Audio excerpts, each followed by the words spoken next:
Dans les sports en général et dans le MMA, beaucoup de sportifs ont des surnoms qui leur ont été attribués pour diverses raisons. Je pense que vous le savez, comme par exemple Cristiano Ronaldo, CR7, LeBron James, King James, ou encore pour Michael Jordan, Black Jesus ou The GOAT. Aujourd'hui, je vais vous présenter les différents surnoms qu'on a pu donner aux stars du MMA, plus particulièrement aux stars de l'UFC, et leur origine.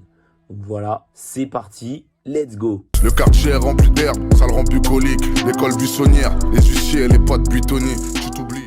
Georges Saint-Pierre dit The Rush. Son surnom vient de la rapidité de Georges Saint-Pierre dans l'octogone. En effet, il avait la réputation de se précipiter sur ses adversaires avec agilité et vitesse pour leur infliger un maximum de damage. Dès le début, voilà, donc The Rush, c'est pour la rapidité, se précipiter, Rush. McGregor The Notorious. McGregor a choisi son surnom pour refléter sa personnalité flamboyante et souvent provocatrice. Inspiré notamment du rappeur The Notorious B.I.G., il signifie également la notoriété et la réputation controversée. En effet, on sait qu'il a mis une grosse lumière sur l'UFC à l'époque de son prime, quand il avait notamment ses 2 ceintures. Cela peut être aussi une origine de son surnom. Anderson Silva dit The Spider, l'homme qui a la plus grande win streak à l'UFC qui est de 16.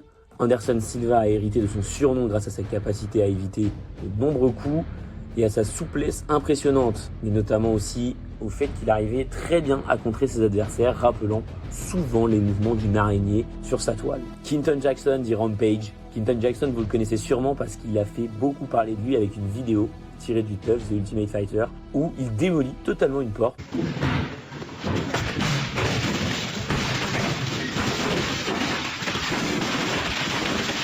Son surnom lui vient de sa nature très agressive, de son style de combat explosif. Rampage évoque la violence d'un animal sauvage en pleine rage, mais veut aussi signifier en quelque sorte le carnage, étant donné qu'il était extrêmement nerveux dans l'octogone. On l'a naturellement appelé Rampage. Israel Adesanya dit The Last Stylebender. En effet, on sait que Israel Adesanya est extrêmement influencé par les mangas. On a pu le voir déjà pour ses différentes entrées à l'époque où on pouvait faire encore des entrées à l'UFC. Il fait aussi énormément de références à Naruto, One Piece, enfin quel que soit. Il fait beaucoup de références à cette culture manga. Il a donc été inspiré par la série animée Avatar, The Last Airbender.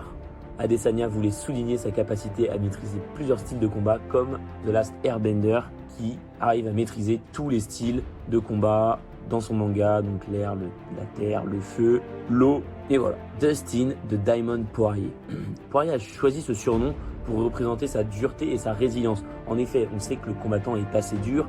Il a notamment combattu pour la ceinture BMF qui représente un peu les combattants les plus durs du MMA. Mais surtout, les diamants se forment sous pression et on sait que Poirier a eu beaucoup de combats sous pression où il a pu montrer son style de combat, notamment récemment face à Benoît Saint-Denis, qu'il a réussi à mettre KO dans le second round, sachant qu'il était clairement le underdog de cette confrontation avec le Français. Poirier est connu pour endurer et prendre beaucoup de coups lors de ses combats, mais également pour briller lors de ces mêmes combats qui sont généralement difficiles. Francis Ngannou dit The Predator, inspiré par son style de combat puissant et explosif. Le surnom The Predator fait référence évidemment au personnage emblématique du film du même nom, connu pour sa force surhumaine et pour engranger énormément de damage. En effet, ses coups surpuissants ont choqué de nombreuses personnes, d'où The Predator.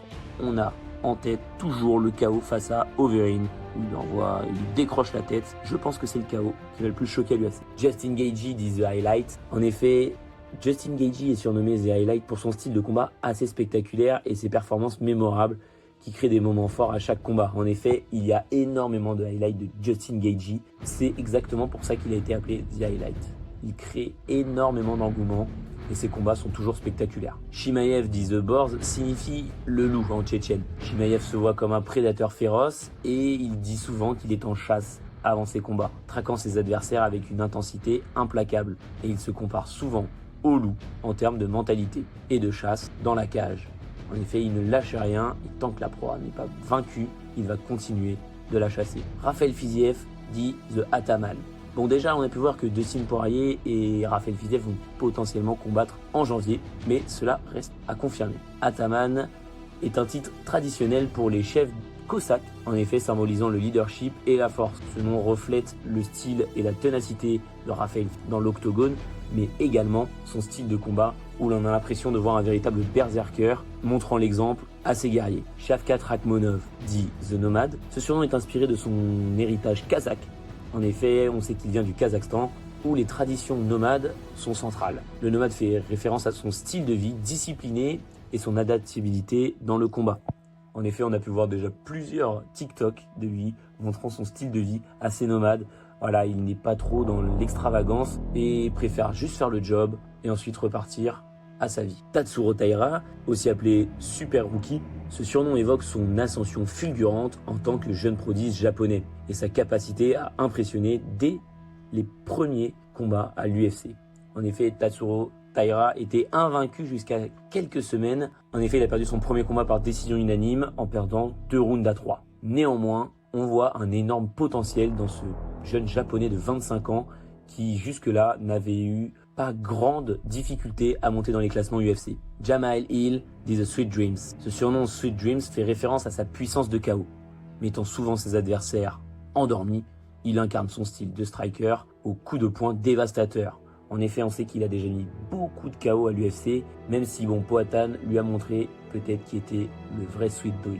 Et pour finir, nous allons parler de Manon Fiorot, dit The Beast. Ce surnom, la bête en anglais, souligne son agressivité et sa force impressionnante dans l'octogone. La française est redoutée pour son style explosif et impitoyable. D'ailleurs, il serait peut-être temps de lui donner un title shot depuis le temps qu'elle l'attend. Et qu'elle le mérite, bien évidemment, après avoir nettoyé toute sa catégorie. La prochaine étape n'est que la ceinture.